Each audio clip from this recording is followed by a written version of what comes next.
Bagaimana perempuan yang pernah berzina melalui video call? Apa harus jujur pada calonnya? Oke, ini adalah pertanyaan yang paling sulit dalam dalam dan saya tahu ini sering banget ditanyakan dan ini selalu saya bahas memang.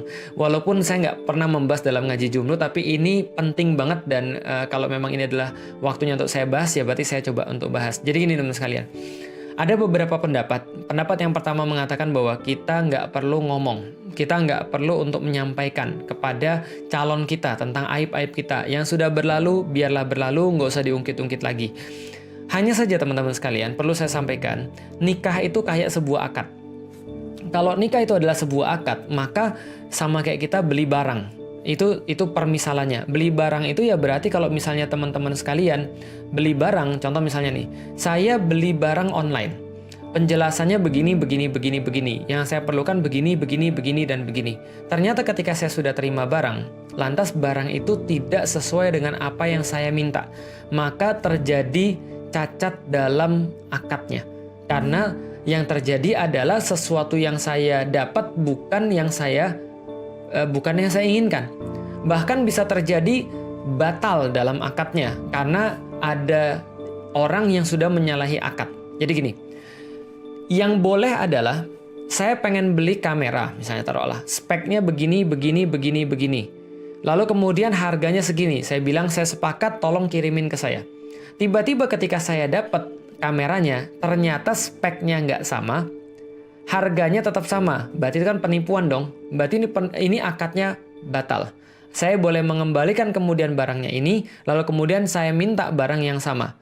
Kalau tidak kemudian bisa diberikan barang yang sama, berarti dia harus mengembalikan uang saya. Ini terjadi dalam pernikahan.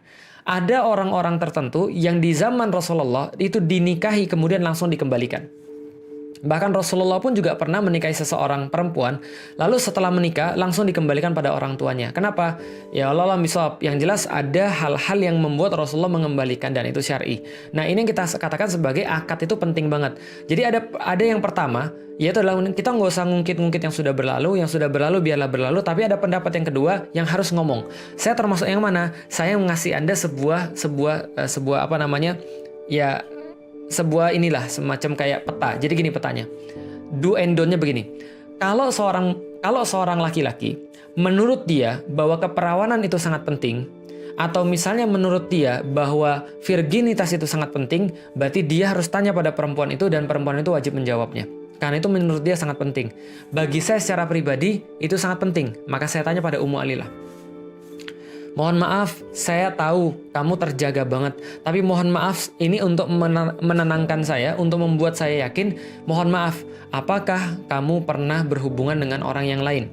Dalam arti berhubungan intim. Dia jawab, tidak. Jangankan berhubungan dengan orang yang lain, pacaran aja saya belum pernah. Maka saya merasa, alhamdulillah. Kalau itu merasa dia penting, artinya dia mengharapkan spek itu di dalam kemudian apa yang dia akadkan. Tapi kalau menurut dia nggak penting, dan ada orang-orang kayak gini, pernah terjadi satu waktu, seorang laki-laki dan perempuan mau khitbah, sudah beres semuanya, catering sudah, makanan sudah, tempat sudah, semua sudah beres, tapi perempuan ini punya satu beban dalam hidupnya. Kemudian akhirnya dia bilang juga sama laki-laki itu, mohon maaf, ada satu hal yang harus kamu ketahui, setelah ini terserah kamu, kalau kamu masih mau lanjut nggak apa-apa, tapi kalau kamu nggak mau lanjut nggak apa-apa, kalau kamu mau lanjut, alhamdulillah, tapi saya harus ngomong ini supaya saya nggak ada beban sama kamu. Apa? Ya itulah, saya sudah titik. Lalu kemudian cowok tadi, bayangin aja antum seperti apa.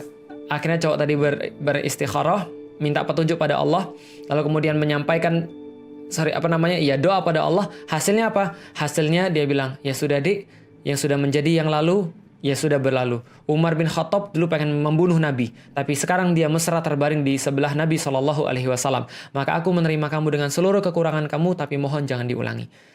Ada laki-laki yang kayak gitu. Ada laki-laki yang mau menerima kemudian dengan secara penuh. Ada laki-laki yang benar-benar mau membimbing. Dan konsekuensi laki-laki kayak begitu, jangan pernah ungkit-ungkit lagi besok. Kalau Anda ungkit-ungkit lagi besok, Anda yang salah. Jangan sampai nanti ketika sudah nikah, dia kemudian punya masalah, dia lagi marah, dia lagi naik darah, terus dia bilang, kamu sih dulu sudah pernah gini, makanya kamu itu sekarang nggak bisa jadi istri yang terbaik. itu akan membuat cewek sakitnya di mana-mana. Bukan hanya sakitnya di sini, bukan. Tapi sakitnya di mana-mana, sakit betul. Kenapa? Karena kalau Anda sudah siap untuk menerima, sudah siap kemudian untuk ya menerima apapun. Nah, maka ya lihat dulu Anda sesuai nggak dengan spek Anda. Kalau sesuai dengan spek Anda dan bagi Anda penting, tanyakan. Tapi kalau bagi Anda tidak penting, ya sudah, nggak ada masalah. Terima saja. Dan sudah, jangan diungkit-ungkit lagi, jangan dibuka-buka lagi. Aib yang sudah ditutupi oleh Allah, jangan dibuka-buka lagi. Itu yang dimaksud dengan menutup aib. Tapi dalam hal ini kalau cowoknya nanya dan menurut cowoknya penting, ya berarti Anda harus jawab dengan jujur. Karena kalau Anda tidak jawab dengan jujur, berarti Anda berbohong, berarti Anda menyembunyikan sesuatu yang dia cari pada Anda. Salah satu yang dia cari pada Anda. Kan sudah saya bilang ada list-listnya semua. Saya bilang sama istri saya, Dek, cuma 2 hal yang bisa, sama Ummu Alila, cuma 2 hal yang membuat saya bisa untuk berlaku hal ekstrim pada kamu, dalam arti kemudian mentalak. Apa? 1, kamu berzina dengan orang lain. 2, kamu murtad. Tapi kesalahan yang lain saya bisa maafkan insya Allah. Maka karena bagi saya itu penting banget. Karena bagi saya menjaga diri dia itu penting banget. Maka saya perlu kualitas ini sebelum saya menikahi dia. Itu bagi saya. Tapi bagi laki-laki yang lain, saya nggak bisa menyamakan karena buktinya banyak laki-laki yang juga bisa menerima.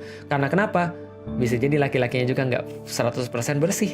Dan saya tahu sulit banget untuk menemukan orang bersih zaman sekarang. Tapi teman-teman sekalian, perlu teman-teman ketahui, perempuan-perempuan yang pernah melakukan kesalahan-kesalahan dalam hidup dia, termasuk kesalahan-kesalahan, kalau ini misalnya contoh berzina secara online, misalnya secara video call, untung nggak berzina secara langsung. Tapi taruhlah misalnya dia berzina secara langsung, ataupun melakukan hal-hal yang lain yang kemudian nggak pantas. Teman-teman sekalian, saya secara pribadi itu banyak mengenal dan sangat respect, sangat-sangat respect. Kadang-kadang kualitas orang yang pernah berbuat salah itu lebih baik daripada kualitas orang-orang yang nggak pernah berbuat salah. Kenapa? Karena kesalahannya terus menghantui dia dan mengingatkan kepada dia untuk senantiasa berbuat yang terbaik untuk Allah.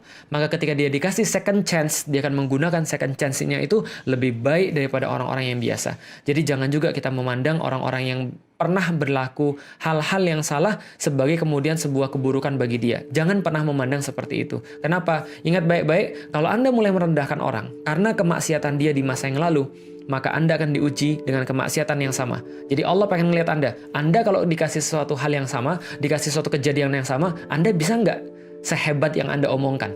Jadi jangan pernah menghina orang karena kemaksiatan dia.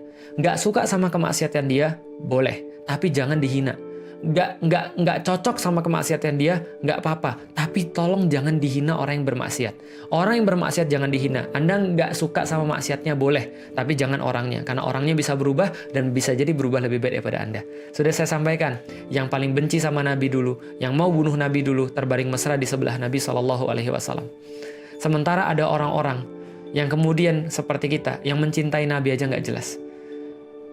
Yang nggak jelas juga seperti apa ujungnya. Kok kita bisa menjudge orang? Nggak juga. Jadi monggo silahkan, kalau ini adalah yang nanya perempuan, boleh bertaubat kepada Allah. Insya Allah akan ngasih yang terbaik pada Anda. Karena banyak perempuan-perempuan yang dulunya jahiliyah seperti Hindun yang bahkan mengunyah jantungnya Hamzah, tapi berakhir mulia ketika dia membela Rasulullah dalam perang Yarmuk misalnya, dengan pembelaan yang sangat luar biasa.